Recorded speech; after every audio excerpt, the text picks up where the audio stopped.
శుభోదయం మిత్రులారా, వార్తా కథనాలపై విశ్లేషణ కార్యక్రమం టీజీటీవీ మార్నింగ్ న్యూస్ కు స్వాగతం. నేను మీ జర్నలిస్ట్ సత్య. ముందుగా రాష్ట్రంలోని ప్రధాన వార్తలను కనుక పరిశీలించినట్లయితే అసెంబ్లీ సమావేశాలు మరి ఇక్కడ ఎంతో హుందాగా జరగాల్సినటువంటి సమావేశాలు ప్రస్తుతం ఏ విధంగా జరుగుతున్నాయంటే బాధ్యత లేని వ్యక్తులకు అధికారం ఇచ్చి అందలం ఎక్కిస్తే వారి పరిపాలన ఏ విధంగా ఉంటుందనేది ఇప్పుడు జరుగుతున్న అసెంబ్లీ సమావేశాలను బట్టి మనం చెప్పవచ్చు. మరి గతంలో చూసినాం, ఏదైనా రాజ్యసభలలో మరి ఇక్కడ ఏదైతే ఆ సభ సమావేశాలు జరిగితే ఆ రాజులు ఏది చెప్తే అదే నియంత పరిపాలన లాగా మరి ఇక్కడ ధృతరాష్ట్ర సభ చూసినాం మనం. ధృతరాష్ట్ర సభలో ఏ విధంగా ఉండేది, ఆ న్యాయం ఏ విధంగా నడిచేది, కళ్ళకు గంతలు కట్టుకొని మరి ఇక్కడ ఏదైతే ధృతరాష్ట్రుని మరి సతీమణి కళ్ళకు గంతలు కట్టుకొని ధృతరాష్ట్రుడు అక్కడ కూర్చొని వాళ్ళ పరిపాలనలో వాళ్ళ కుమారులు చేసే అఘాయిత్యాలను వాళ్ళ కళ్ళకు కనబడకున్నా మరి ఇక్కడ వాళ్ళు మౌనంగా ఏ విధంగా అయితే భరించిందో ఈ రోజు అసెంబ్లీలో జరిగే ఆకృత్యాలను కూడా తెలంగాణ ప్రజానీకం ఆ విధంగా మరి ఇక్కడ ఏదైతే మౌనంగా భరించాల్సి వస్తా ఉన్నది. మరి శాసనసభ స్పీకర్ అనే వ్యక్తి అందరి హక్కులను, సభలో సభ్యులందరూ కూడా సమానమే, సభానాయకుడు ఏ విధంగా అయితే మరి ఇక్కడ ఆ సభను నడిపించడానికి హుందాగా వ్యక్తం చేయాల్సింది పోయి మరి ఇక్కడ చిల్లర భాష, బజారు భాషను కూడా అసెంబ్లీలో మాట్లాడుతూ అసెంబ్లీ సభ మర్యాదను మంటలో కలుపుతా ఉంటే మరి దానిని ఏదైతే కౌంటర్ చేయడానికి ప్రతిపక్షాలు మాట్లాడితే మీరు ముఖ్యమంత్రిని విమర్శిస్తే, సభానాయకుని విమర్శిస్తే మైక్ ఇవ్వను అని చెప్పి బాజాప్తా మరి ఇక్కడ మాట్లాడిన స్పీకర్ను చూసి స్పీకరు ఏదైతే ఆయన ఆ సీటుకే విలువ తగ్గిపోతా ఉన్నది. మరి గతంలో చూస్తా ఉన్నాం, ఆల్రెడీ పార్టీ మారిన వ్యక్తులు దానికి సంబంధించిన పూర్తి ఆధారాలు ఇచ్చినా కూడా వాళ్ళు ఎవరు పార్టీ మారలేదు, వాళ్ళందరూ బీఆర్ఎస్ లోనే ఉన్నారని చెప్పి స్పీకర్ స్థానాన్ని దిగజారుతున్నటువంటి వ్యక్తి ఇప్పుడు ఏకంగా ప్రతిపక్షాలకు మాట్లాడే అవకాశం ఇవ్వకుండా గొంతు నొక్కుతూ బాజాప్తా ముఖ్యమంత్రిని విమర్శిస్తా అంటే మైకే ఇవ్వనని చెప్పినాక ఆ సమావేశాలు ఎందుకు అంటే ముఖ్యమంత్రి అనే వ్యక్తి నోటికొచ్చింది వాగి మరి సభా సంప్రదాయాలను మంట కలిపి మరి ఇక్కడ బేవకూఫులని మరి ఇక్కడ నానా మాటలని నాలుక కోస్తాం, చీరేస్తామని చెప్పి అప్రజాస్వామిక భాషను మాట్లాడుతూ అన్పార్లమెంటరీ అయితే మీరు ఇందులో నుంచి తొలగించండి, కానీ ప్రజలకన్నీ తెలవడానికే నేను ఇక్కడ ఆన్ రికార్డు మాట్లాడుతున్నా అని చెప్పి నిస్సిగ్గుగా మాట్లాడే మరి రేవంత్ రెడ్డి సభను చూస్తా ఉంటే ఖచ్చితంగా కౌరవ సభనే గుర్తుకొస్తున్నదని మరి ఇక్కడ చెప్పక తప్పదు. అందుకే బీఆర్ఎస్ అంతా కూడా ఈ రోజున మన సమావేశాలను ఆల్రెడీ బహిష్కరించి బయటకు వచ్చిన పరిస్థితిని కూడా మనం చూస్తా ఉన్నాం.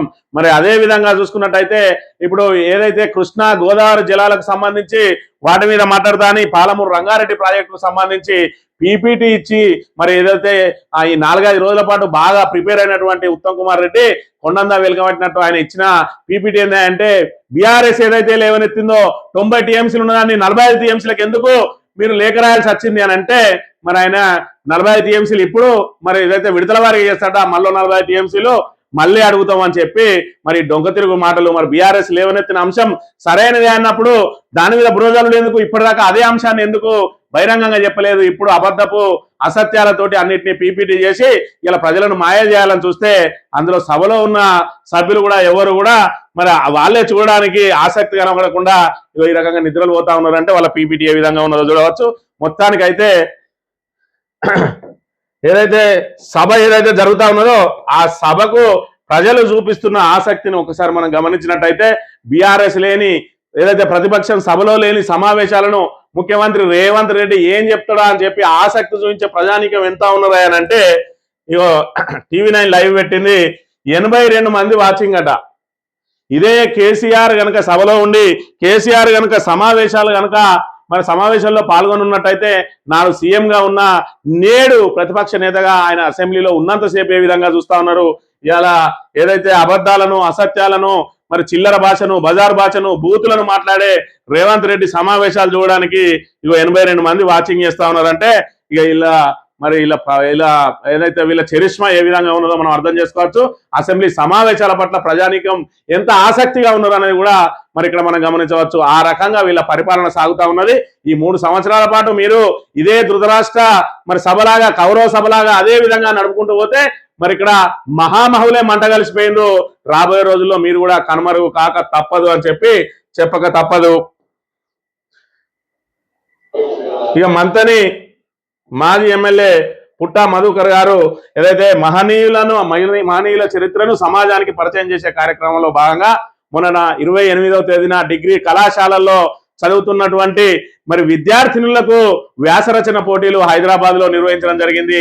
ఆ వ్యాసరచన పోటీలలో గన మరి ఎవరైతే ఫస్ట్ సెకండ్ థర్డ్ వచ్చిందో నగదు బహుమతి 50,000 రూపాయలు మొదటి బహుమతి, 25,000 రెండవ బహుమతి, 15,000 మూడవ బహుమతి, 5గురికి కన్సోలేషన్ కింద 5,000 నగదు బహుమతి ఇస్తాడు. మరి పెద్ద ఎత్తున అనూహ్య స్పందన రావడంతో ఆ కన్సోలేషన్ బహుమతులను 5 నుంచి 10కి పెంచిండ్రు. నిన్నటి రోజున మాతా సావిత్రిబాయి పూలే జయంతి సందర్భంగా 195వ జయంతి సందర్భంగా నిన్నటి రోజున హైదరాబాద్ సుందరయ్య విజ్ఞాన కేంద్రంలో ఏర్పాటు చేసిన సమావేశంలో ఇటు మధుసూదనాచారి గారు, అదేవిధంగా మాజీ మంత్రులైనటువంటి మరి ఇక్కడ కొప్పుల ఈశ్వర్ గారు, అదేవిధంగా శ్రీనివాస్ గౌడ్ గారు, గంగుల కమలాకర్ గారు, అదేవిధంగా మరి ఎమ్మెల్సీ తీన్మార్ మల్లన్న, మాజీ ఐఏఎస్ చిరంజీవులు, అదేవిధంగా కదిర కృష్ణ గారు, మరి ఇక్కడ వివిధ ప్రముఖులు, అదేవిధంగా బీసీ లెక్చరర్స్ అసోసియేషన్ మరి ఇక్కడ ప్రతినిధులు వాళ్ళందరూ కలిసి నిన్నటి రోజున మరి బహుమతి ప్రధాన కార్యక్రమం కూడా జరిగింది.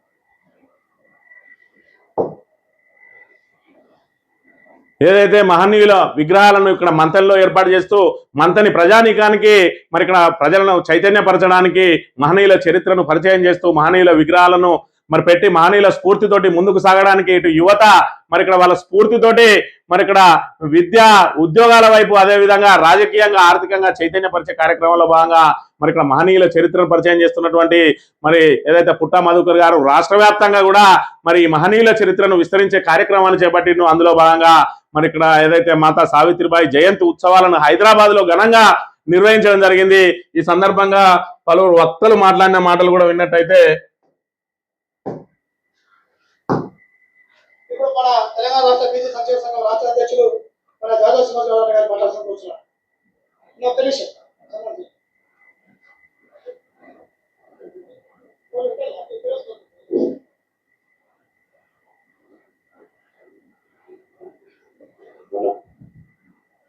కానీ అర్థమైన భాష ఉంటే మాత్రం తీసుకోగలరా? ఇవాళ అన్న ఉత్తమదన్న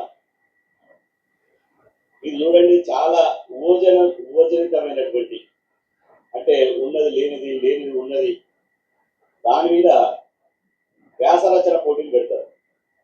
ఫలానా ఆయన ఎక్కడనో ఒక దేవుడు వెలిసిండు, ఆయన గురించి రాయండి అని పెడతారు. సమాజంలో దయ్యం ఉంది, రకరకాల మూఢనమ్మకాల మీద వ్యాసరచన పోటీ పెడతారు, దాని మీద రాస్తారు. కానీ నిజం చెప్పితే, నిజం చెప్పాలంటే కూడా ధైర్యం కావాలి. నిజాన్ని రేపటి భవిష్యత్తుకు అందించాలంటే కూడా ధైర్యం కావాలి. అట్లాంటి గట్టికుడు, ధైర్యవంతుడు, మొనగాడు. ఇంతకుముందు మా అన్న సభాధ్యక్షుడు పుట్టమధు బీసీ అన్నాడు. బీసీనే మనం అందరం కలిసి సావిత్రిబాయి పూలే సందర్భంగా నేనంటున్నా సర్దార్ బిరుదు ఆయనకి ఇవ్వాలి. ఏదైతే మహనీయుల చరిత్రను విస్తరిస్తూ ఇలా బీసీలకు రాజ్యాధికారం కోసం జరుగుతున్న ఏదైతే పోరాటం ఉన్నదో దానిలో తనవంతు పాత్ర పోషిస్తున్నటువంటి పుట్టా మధుకర్ గారు ఇప్పటి వరకు మరి ఇక్కడ ఏదైతే రాష్ట్ర చరిత్రలో కూడా 50,000 మరి ఇక్కడ ప్రథమ బహుమతి, నగదు బహుమతినిచ్చి ఇలాంటి వ్యాసరచన పోటీలు నిర్వహించలేదని, రాబోయే రోజులలో వీటన్నిటి కూడా కొనసాగించి ఏదైతే బీసీలు రాజ్యాధికారం కోసం పోరాటం చేస్తా ఉన్నారో వాళ్ళందరూ మరి ఎవరైతే ఇటు మధుసూదనాచారి కానీ, ఇటు శ్రీనివాస్ గౌడ్ కానీ, ఇటు గంగుల కమలాకర్ కానీ, ఇటు అదేవిధంగా కొప్పుల ఈశ్వర్ గారు కానీ మరి ఇక్కడ వాళ్ళందరూ కూడా మాకు నిజంగా మేము మొదట పుట్టమధును అర్థం చేసుకోలేదు, కానీ ఇవాళ మా అందరం ఏదైతే ఆత్మరక్షణలో పడ్డన రోజున నేనున్నా అని చెప్పి ఆయనే ఈ రోజు మమ్మల్ని ముందుకు నడిపిస్తా ఉన్నాడని చెప్పి సాక్షాత్తు సిరికొండ మధుసూదనాచారి గారే ప్రకటించిండ్రు అని అంటే మరి ఇక్కడ మొక్కవోని ధైర్యంతో ఇవాళ మంథని ప్రజానీకం ఇటు అర్థం చేసుకున్నా చేసుకోకపోయినా మంథని ప్రజలందరినీ కూడా మరి ఇక్కడ ఏదైతే చైతన్యపరుస్తూ మంథని అభివృద్ధి ధ్యేయంగా మంథనిలో ఏదైతే సమానత్వం కోసం మరి ఇక్కడ బీసీలను మరి ఇక్కడ ఏదైతే ప్రయోజకులుగా తీర్చిదిద్దడం కోసం బీసీల హక్కులను కాపాడడం కోసం ఏదైతే పోరాటం చేస్తా ఉన్నారో దానిలో భాగంగా రాష్ట్ర వ్యాప్తంగా కూడా బీసీలకు నాయకత్వం వహించాలి, వీళ్ళు భాగస్వాములు కావాలని చెప్పి కూడా వాళ్ళందరూ నిన్నటి రోజున పిలుపునివ్వడం జరిగింది. మరి పెద్ద ఎత్తున అనూహ్య స్పందన లభించింది.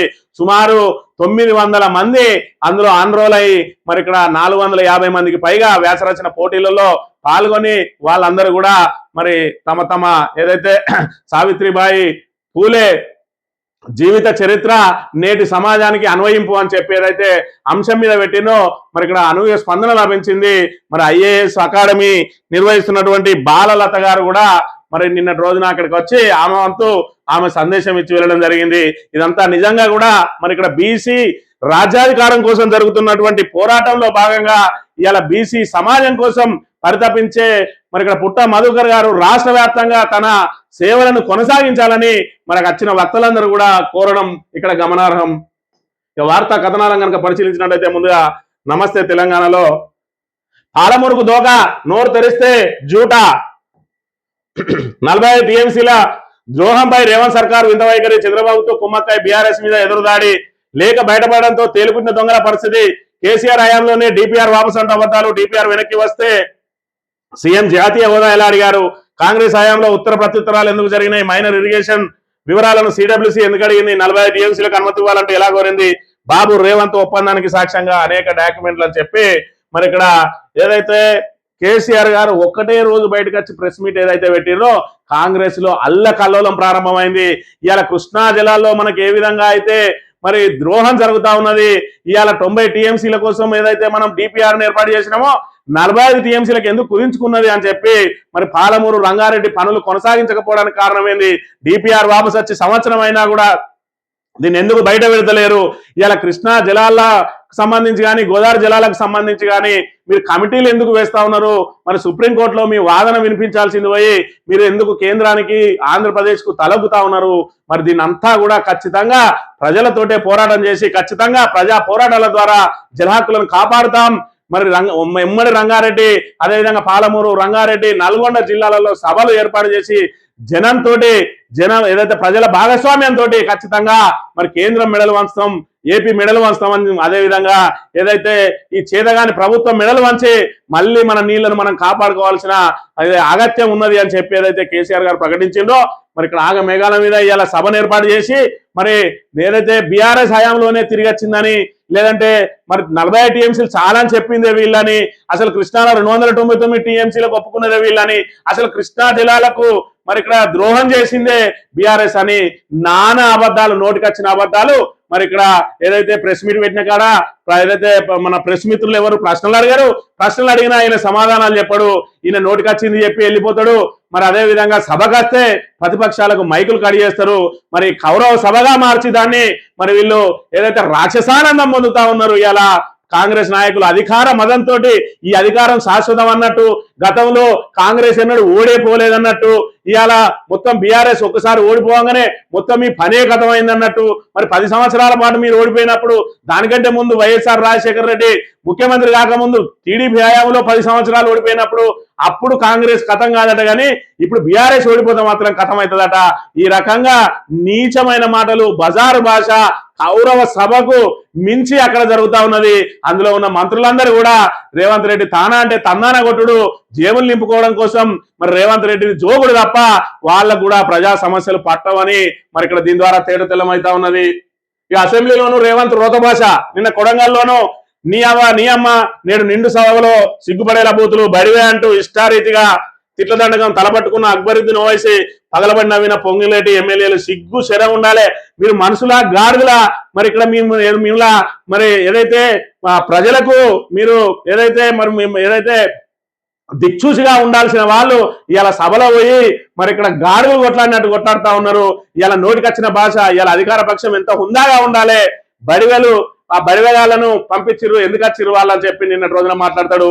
నీ అవ్వ అంటాడు, నాలుక జీవితం అంటాడు. సభలో ఏది అన్పార్లమెంటరీో ఏది మాట్లాడాలనో సభలో ఎవరైనా సభ్యులు సహనం కోల్పోయి మాట్లాడితే వాళ్లకు మరి ఇక్కడ ఏదైతే వాళ్లకు దిశానిర్దేశం చేయాల్సిన ముఖ్యమంత్రి నోటికొచ్చినట్టు మాట్లాడి ఇది అన్పార్లమెంటరీ అయితే మీరు తొలగించిందని చెప్పి సాక్షాత్తు సభానాయకుడు చెప్తా ఉన్నాడు. అంటే ఇంతకంటే నీచమైన నాయకులు మనకు దొరుకుతారా? ఒకసారి ఆలోచన చేయాలి. ఇవాళ అసెంబ్లీ సమావేశాలు చూడడానికి సిగ్గుపడుతున్న పరిస్థితి ఉన్నది. ఇలాంటి వ్యక్తి ముఖ్యమంత్రి అవడం తెలంగాణ యావత్ ప్రజలందరూ కూడా సిగ్గుతోటి తలంచుకోవాలి. ఇవాళ మన తెలంగాణ అసెంబ్లీ సమావేశాలు కనుక ఇతర రాష్ట్రాల వాళ్ళు చూస్తే మనలా మరి తెలంగాణని బయటెక్కన చెప్పుకుంటే ముఖం మీద ఊంచే పరిస్థితి ఉన్నది రేవంత్ రెడ్డి కాబట్టి ఇలాంటి నీచున్న మీరు ముఖ్యమంత్రిగా ఎంచుకున్నారని చెప్పే మరి ఇక్కడ దరిద్రాన్ని ఇవాళ మనం నెత్తిన పెట్టుకొని తిరుగుతున్న పరిస్థితిని మనం చూడాలి. ఈ అబద్ధాల పీపీటీ ఈయన ఎక్కడ కనీసం ప్రిపేర్ అయి రాడు.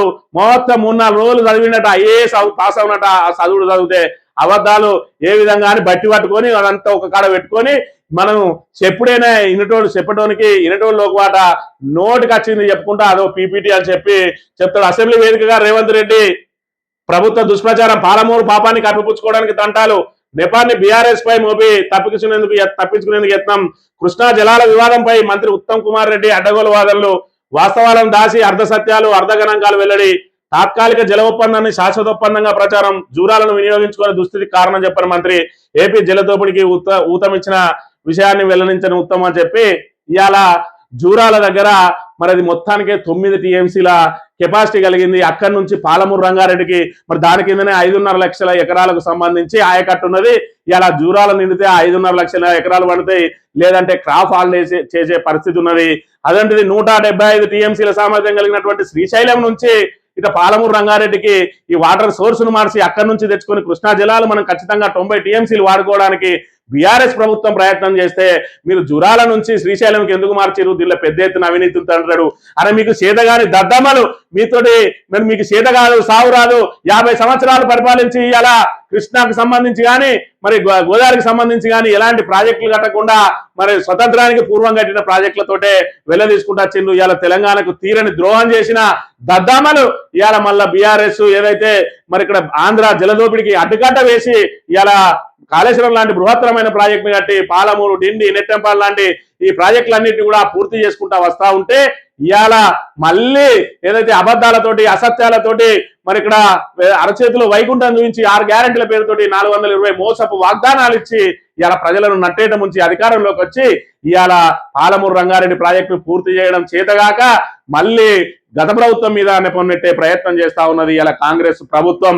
మరి ఇక్కడ ఏదైతే పాలమూరు రంగారెడ్డి ప్రాజెక్టుకు సంబంధించి ప్రాజెక్టు మొదలుపెట్టిన సమయంలో కాంగ్రెస్ లో ఉన్నటువంటి అప్పటి ఎమ్మెల్యే మరి ఏదైతే నేషనల్ గ్రీన్ ట్రిబ్యునల్ కు ఫిర్యాదు చేస్తాడు ఏమని, ఇది దట్టమైన అడవిల నుంచి జరుగుతా ఉన్నాయి, దీనికి పర్యావరణ అనుమతులు ఇవ్వకూడదు అని చెప్తే మరి మేము ఓన్లీ తాగునీటి కోసమే దీన్ని కట్టుకుంటా ఉన్నాం అని చెప్పి మరి ఆ రోజున బీఆర్ఎస్ అక్కడ కోర్టుకు అఫిడవిట్ ఇచ్చి ఆ పనులను ప్రారంభించింది. మరి మీ కాంగ్రెస్ ఎమ్మెల్యేనే అది చేసిండు.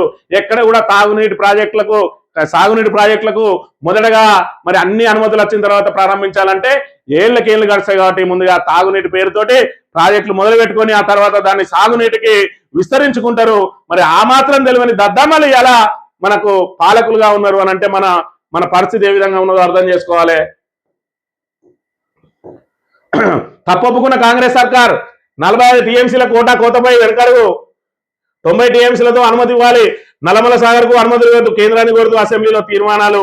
మరి ఇక్కడ ఏదైతే బీఆర్ఎస్ చెప్తుందో దాని మీద మరి నోటికొచ్చిన మాటలు మాట్లాడి డైవర్షన్ చేసే ప్రయత్నం చేసి గత ప్రభుత్వాన్ని తిట్టుకుంటూ లాస్ట్ కత్త ఏం చెప్తారా అంటే లేదు మేము 45 రాసినాం కానీ మాకు 90 కంపల్సరీ కావాలి.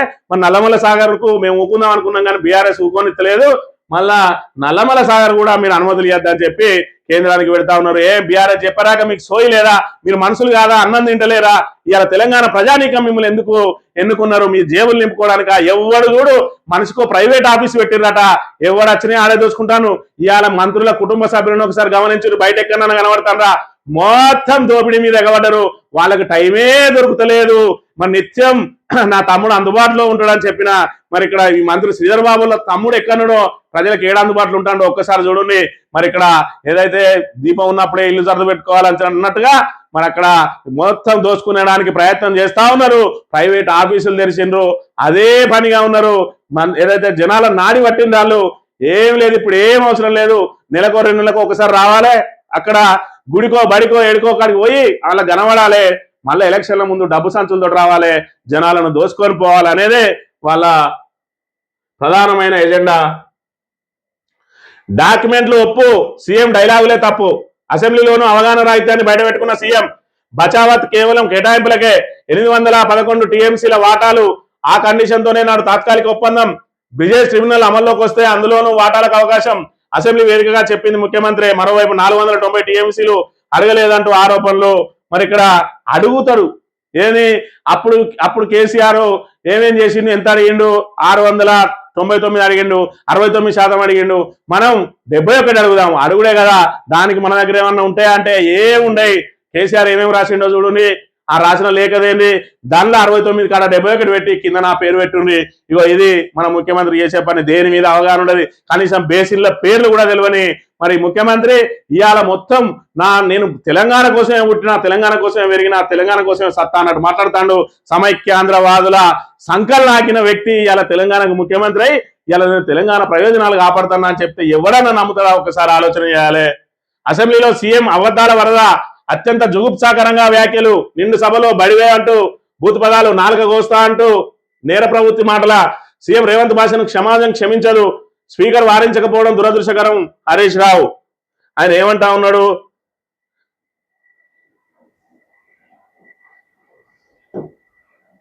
తోలు తీయడమే కాదు నాలుక కోస్తాం అధ్యక్ష,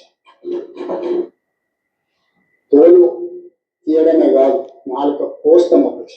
ఇది సభ బయట ఎక్కడనో పత్రికా సమావేశాలను ఏదైనా బయట వేదికల మీద అయితే వేరు, సాక్షాత్తు మరి ఇక్కడ దేవాలయం లాంటి అసెంబ్లీ ప్రాంగణంలో సభానాయకుడే ఇలాంటి మాటలు మాట్లాడితే కొత్తగా వచ్చిన నాయకుడు మరి ఏ విధంగా మాట్లాడాలి?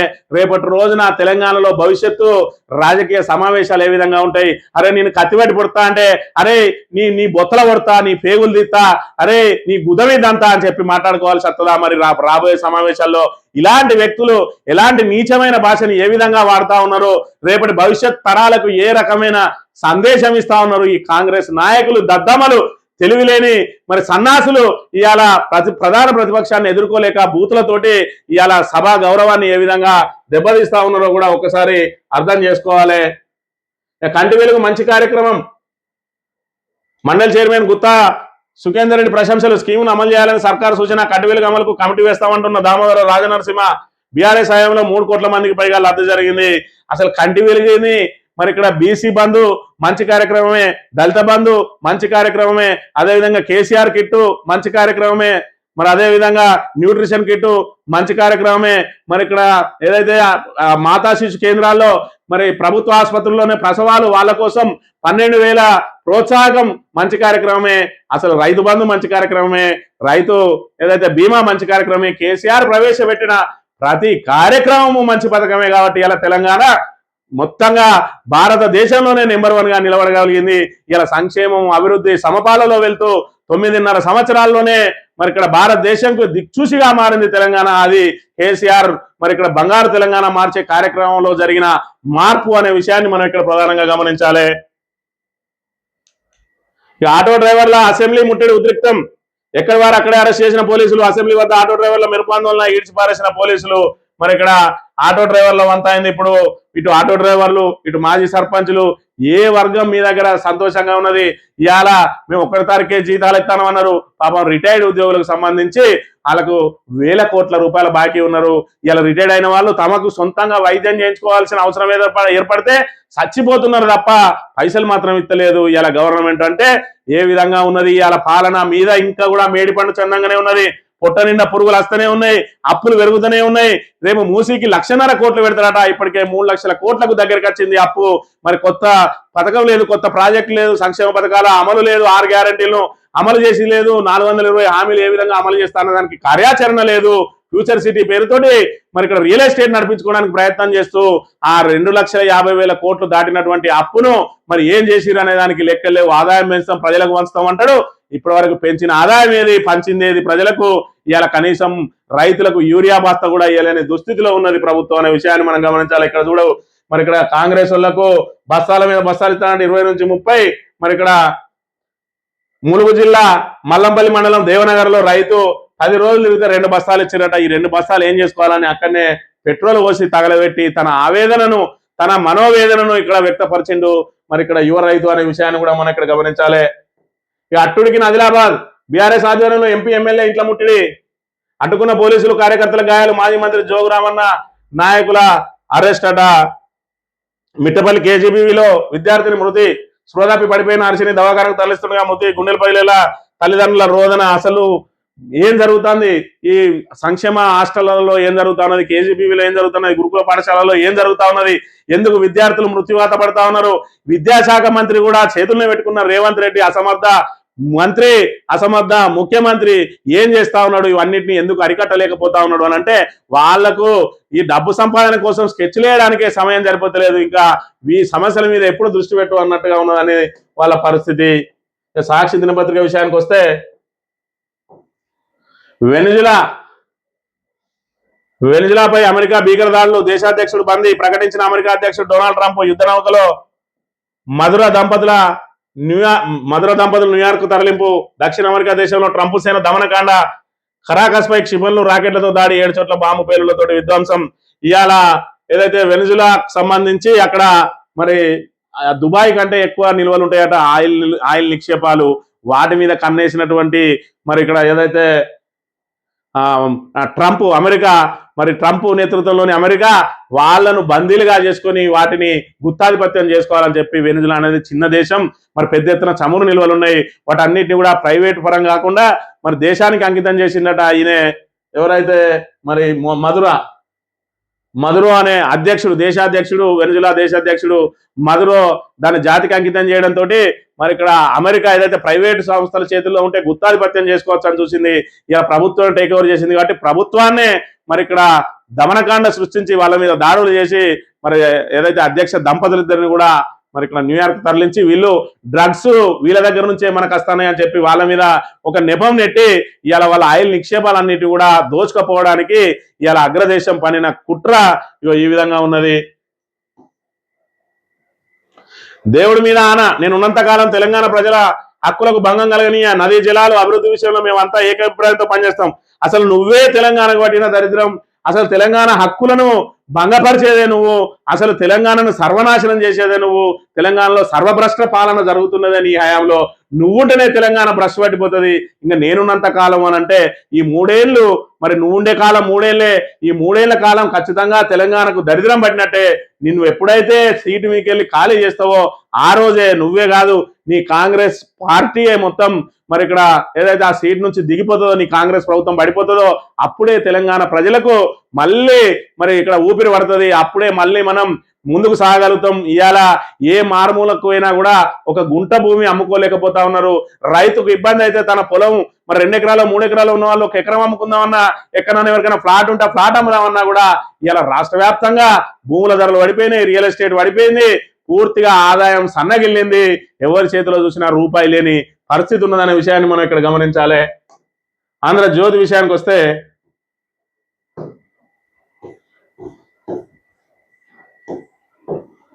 శ్రీశైలం నుంచి నీళ్ళకు అనుమతి ఇవ్వకుంటే జురాల నుంచి తెచ్చుకుంటాం, పాలమూరు రంగారెడ్డి నల్లగొండకు తరలిస్తాం, మోడీ బాబు జగన్ ఎవరడ్డస్తారో చూస్తాం.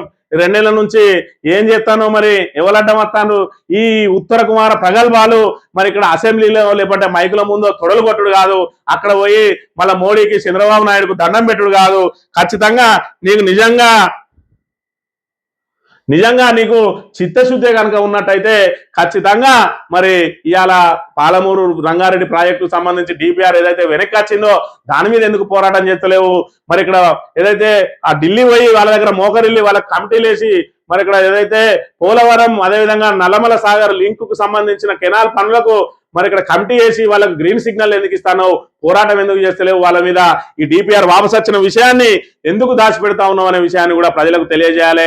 ఈ ఉత్తర కుమార ప్రగల్భాలు మరి ఇక్కడ ఏదైతే మైకుల మీద వీరోచితంగా మాట్లాడి అక్కడ పోయి మన అలా కాళ్ళకాళ్ళ దేవిరిలో పడకుండా ఇప్పటికైనా మరి ఇక్కడ ఏదైతే శ్రీశైలం నుంచి మన రంగారెడ్డి పాలమూరుకు రావాల్సిన నీటి వాటా కోసం అన్ని పక్షాలను కూడా ఏకం చేసుకొని ఢిల్లీ మీద పోరాటం చేయకపోతే ఖచ్చితంగా మనకు జలద్రోహం ఖచ్చితంగా జరుగుతుంది.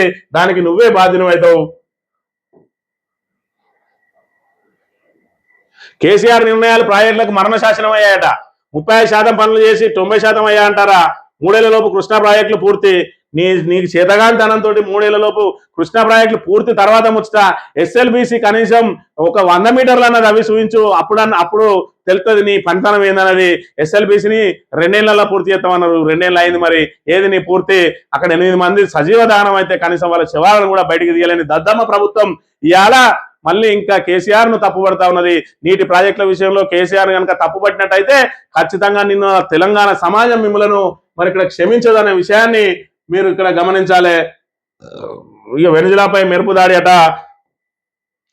ఏదైతే అగ్రదేశం కొంచెం ఏదైతే మనకు సంబంధించిన వనరులు ఉండి ఏదైతే మరి ఇక్కడ కొంచెం బక్కగా కనబడితే మరి ఈ రకంగా దాడులు చేసి మరి దుడ్డు నొందే రాజ్యం అవుతుంది ఈ రోజులలో.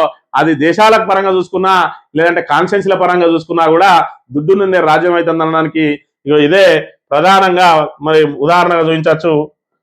సచ్చిన బతికిన తెలంగాణ కోసమే, రాష్ట్రానికి నష్టం కలిగించే చిన్న తప్పు కూడా చేయను.